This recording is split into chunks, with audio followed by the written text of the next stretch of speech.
Please subscribe and don't forget to press the bell icon to get notified whenever we upload a new video.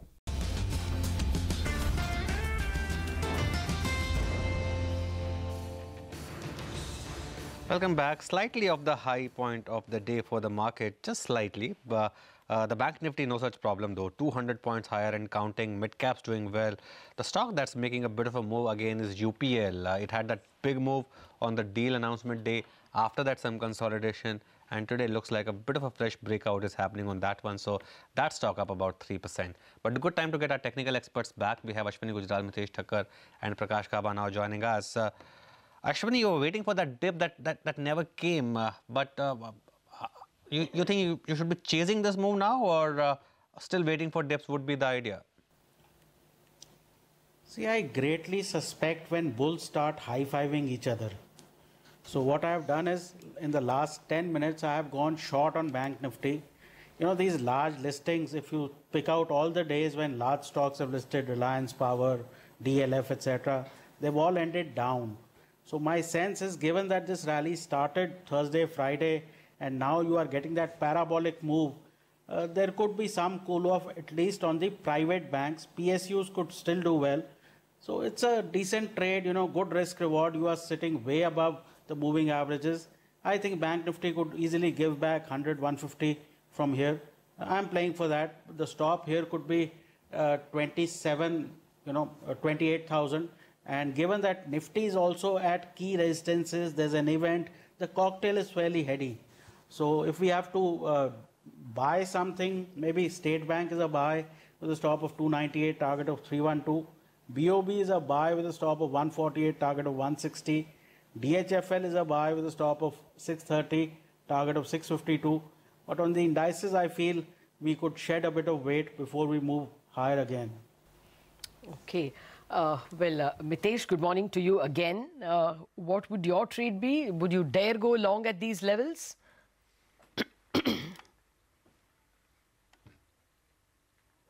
Mitesh, not on this level, Lata. I think, I do believe that after a good rally on Friday and a good morning hour on Monday, I think, you could see some kind of choppiness and some profit booking. But on stock specific basis, I think the broader direction should be on the upside. I have two buy calls, in fact, both from the finance. The banking and finance sector. Yes Bank, I think intraday charts have turned positive after that big decline on the numbers day. This could be bought with a stop at 370, look for targets of 388. And IDFC is a buy as well with a stop at 48, look for targets of around 54. Okay. And Prakash, your trades? I'll go with ICICI Bank. ICICI Bank looks good. I think it can climb to levels closer to around 320 zones or so. I would have a stop below 306 on ICICI Bank and trade long. I had Infosys, which I removed at the last moment, and I think I'll go with Wockhardt now. Now, Wockhardt looks good, seen a good up move, a good breakout here. Very good chance it'll go beyond 640. So maybe 645 is the possibility there. Stop below 620 should be fine on Wockhardt. Okay. Ashwini, one last question to you. Is there some kind of a difference between the way Nifty Bank and Nifty are moving? Nifty gave up, but Bank Nifty is holding on. Bank Nifty has also given up. It was at 11,445. Now it's 11,410. See, the whole point is that events tend to, induce profit booking. So that way, given that you are sitting on a large 400-point rally, etc., this seems to be an appropriate time where, at least the banking space could shed some weight because of the listing, etc. So my sense is if you get closer to, say, 11,390, 400 from where this breakout happened, those would be good levels to take a look in back. All right. Point taken. Thank you very much, gentlemen, for giving us your 10 a.m. trades. Now we will have to break for the HDFC AMC listing. But before that, let's discuss one more bank. One of the new licensees, Bandhan, has doubled money for investors in such a short time since its listing. But we have another reason to invite Mr. Chandrasekhar Ghosh, not just for the outstanding performance of the stock, but also because another previous new bank, Kotak Mahindra Bank, came out with a very interesting preferential offer so as to bring down the promoter stake from 30 to 20%. Now, Bandhan Bank also has a huge promoter stake of 82%, I think. So we wanted to ask what Mr. Ghosh's thoughts were. Would he follow suit? Good morning, Mr. Ghosh. Thank you very much indeed for joining us. It's always a pleasure hosting you. First up, this question, Mr. Ghosh. Has Mr. Kotak shown the way, and do you think you will also want to use this ploy of preference shares to bring down your paid-up equity stake? What are your thoughts about how to bring down this promoter stake?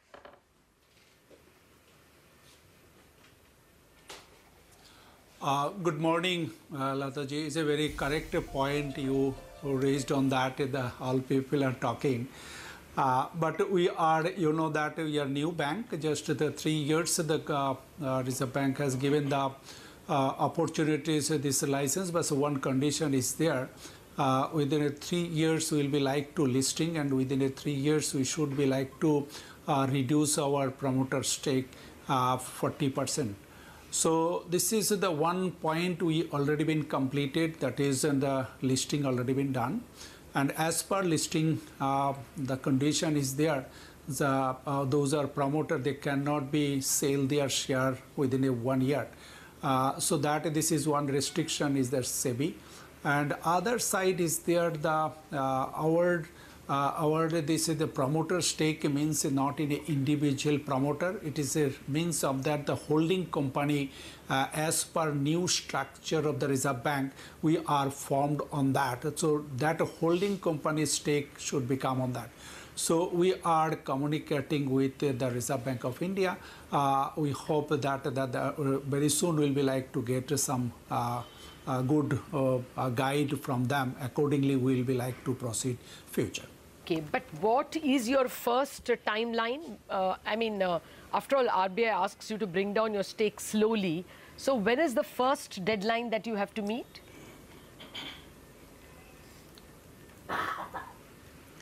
No, that is in 3 years. Always is there. 3%. So that is the 23rd August 2018 is in 3 years from starting my bank.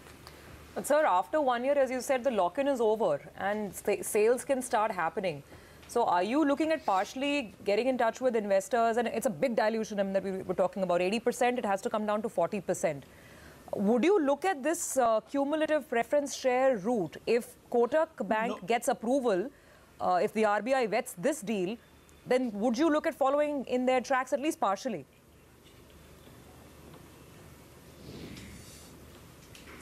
No, if you see that our locking period in the after the listing, that is in next March 27th March 2019.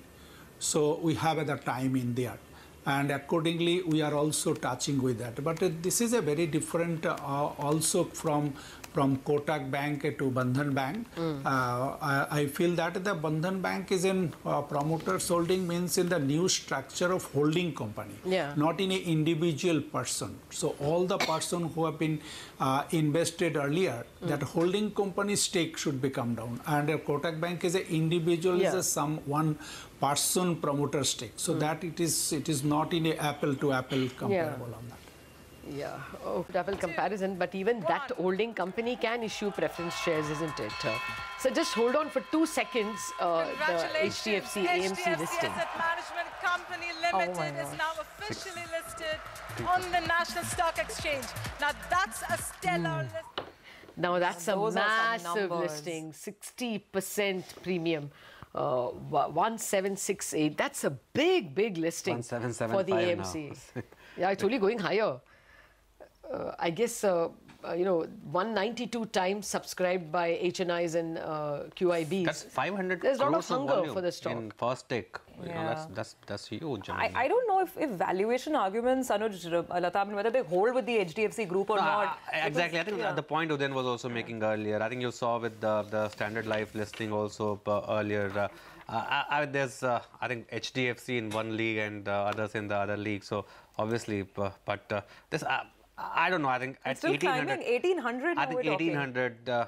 My sense is those who would have got allotment, there would be some temptation to book profit. I mean, you know, you are looking at 63% gain. Yeah, and HDFC Standard Life also gave up gains after some time. So there will be a desire to book profit. And you know, it's not the number one AMC. Let's not forget that HDFC AMC is. And there's a lot of competition in the AMC space. Exactly. We will have to. And some of its schemes have not done really well. So, you know, it's a haloed name, of course. Yes. But we'll have to wait and see whether it is able to hold this level.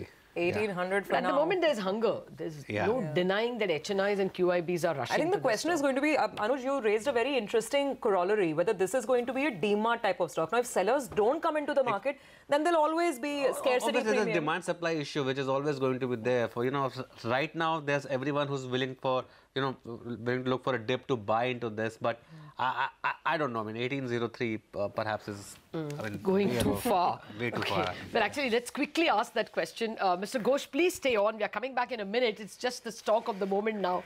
HDFC AMC, it is listed at a 65% uptick premium to its offer price, which itself was pretty tall. Avinash Singh of SBI Cap Securities is with us. Avinash, what would you say investors who didn't get the stock? 1800 now, purchase price. Yeah, I mean, price 1800, as I mean, you would know that, okay, it's the SDFC stock. So it's totally, I mean, at times your fundamentals and your spreadsheet will not justify the valuation. But if you look, I mean, the sort of the macro and micro of where SDFC AMC is positioned, I mean, you have to accept that, I mean, it's a pretty sweet spot. So, I mean, on the macro backdrop, if you look, I mean, it's the much talked, the under-penetrated Indian mutual fund industry where, I mean, still you have a ample growth runway. And within that, if you look at the micro parts, so I mean, eventually the price to AUM is the one very crude way to look at it. But eventually, if you look, the three questions, I mean, that is very critical for any AMC. What kind of assets it's managing, whose assets are these, and how is it distributing its products? And on these three key parameters, I mean, SDFC AMC will emerge as a sort of a strong candidate. No, so Avinash, if you look, I mean, close to half of its assets are. Avinash, therefore, are you justifying that you will buy at 1800? That is the question investors will ask you. No, so that's what I'm saying. So that I am not giving a call at this price. I mean, and definitely there is euphoria, that particularly listing euphoria, and given the kind of the interest you have seen in the IPO, the 70% perhaps the jump is coming out of that. So, I mean, that I'm not going to say anything that, okay, whether one should buy at this price or not. So that becomes a very difficult question to answer. That is a lot driven by, as you said, that, okay, it's a lot driven by what kind of a response you have got during the IPO across the classes, be it HNI or institutional. So that 70% jump, I mean, that is a different question altogether. I mean, it's not for me to answer at this point that, okay, one should buy at 1800 or not. All right, we are waiting for answers for that. Thank you very much, Avinash, for joining us with your first take. It's running away, that price for right now. Let's see by 3:30 when and how it stabilizes on day one. That's HDFC AMC. But let's get back to our conversation with Mr. Ghosh of Bandhan Bank as well. Sir, just before we went in for this listing, the point that we were trying to understand is that, yes, you have to dilute stake at the holding company level, but even there, you would have different options. I mean, you can straight away sell to investors, or would you consider an instrument like these cumulative preference shares?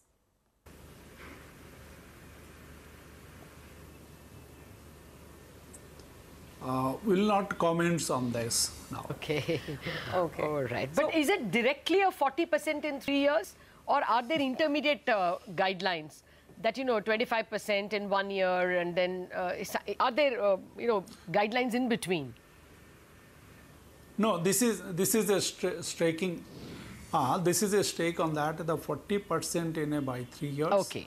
And the 20% it will come to this, the next, after that, the bank opening, this is 10 years. Okay. And the 12 years, it will be 15%. Okay. Sir, let's come to the business now. Obviously, the bank has been doing really well in trying to build up a deposit franchise, low-cost deposits. But that seems to be kind of stabilizing now. Q3 and Q4, if we see the trends, I think you're at 34-35% CASA ratio. And the growth in deposits was actually down quarter on quarter, Q1 over Q4. So is this deposit building exercise kind of tapering off and stabilizing? What is a comfortable level of CASA that you're targeting this year?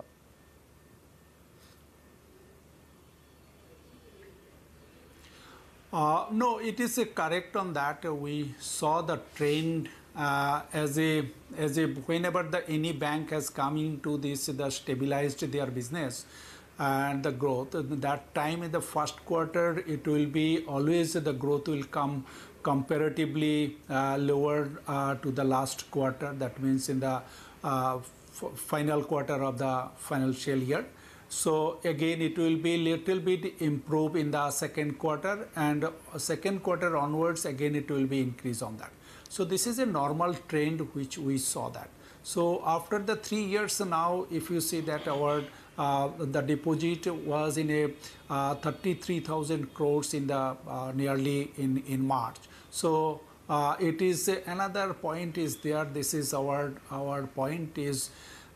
March, you know that we are listed the bank, and when this listed the bank, we have got some good money, and the first quarter that is also some of the what we say that the bulk deposit we are not renewing on that because we have a good amount of deposit on the bank. So that it is now this has come to quarter basis on the little bit down. Oh, but right. This is a conscious call for the bank to minimize the cost on that. So this is not the market point of any view on that. So we like to maintain our CASA percentage and other deposit growth. Will you maintain the CASA deposit share at 36-35%, or will you be able to improve upon it?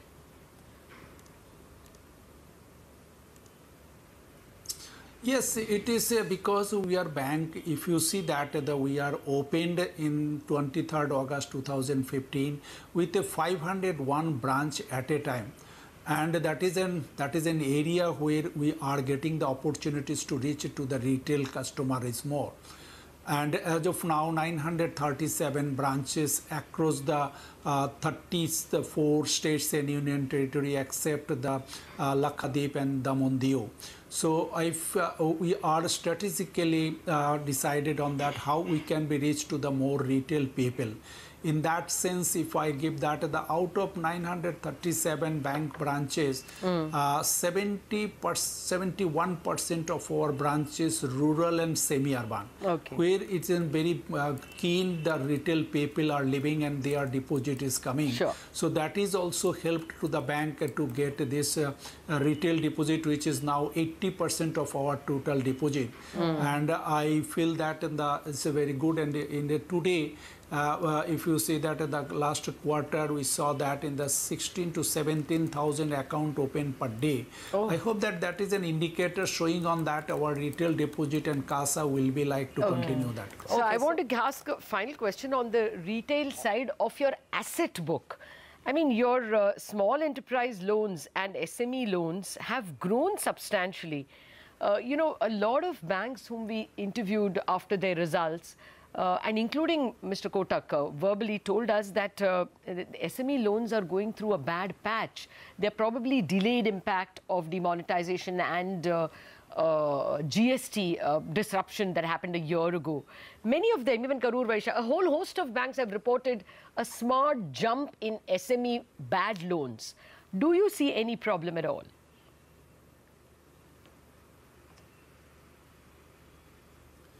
No, that was there in the last financial year, but we saw that the credit growth have started in the last quarter of the financial year, and the first quarter of this year also coming to good growth because we saw that.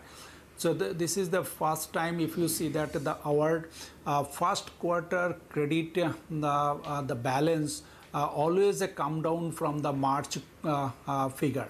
So in this year, we saw that it has been come in the same amount on that. There is a 200 crores above. That's right. That is the good trend we saw that it is showing from the last 2 quarters. Okay. So I hope that whatever the challenge was there, that is a 2 issue that have been over. Okay. And the second point is there, you specific in Bandhan part on that, our focus in a rural more, okay, so that the rural credit is quality wise is better than the metro and urban. Fair. Okay, all right, sir. Well, good to know. Thank you very much for joining us and giving us details on your business. That's Bandhan Bank. They still have plenty of time to reduce promoter stake, not willing to say if the cumulative preference share route is something that they will look at. For them, the limit is 40%. They don't have to bring it to 15, as he was explaining, because theirs is not one promoter holding. It's a institution, widely held, non-operative holding company, and therefore they have to bring it out of 40, not 15, like Uday Kotak, the person has to. And okay, you must say outstanding numbers. I mean, look at the cost-to-income ratio. At 34, it's so low. Usually when you're setting up branches, your cost tends to be very high. Bandhan is setting up branches hand over fist. Like he said, you know, they've gone up from 400 to 937. And still the cost to income ratio is so grounded. Yeah, absolutely. So that's a stock that's done really well from its listing onwards, right now down about 1%.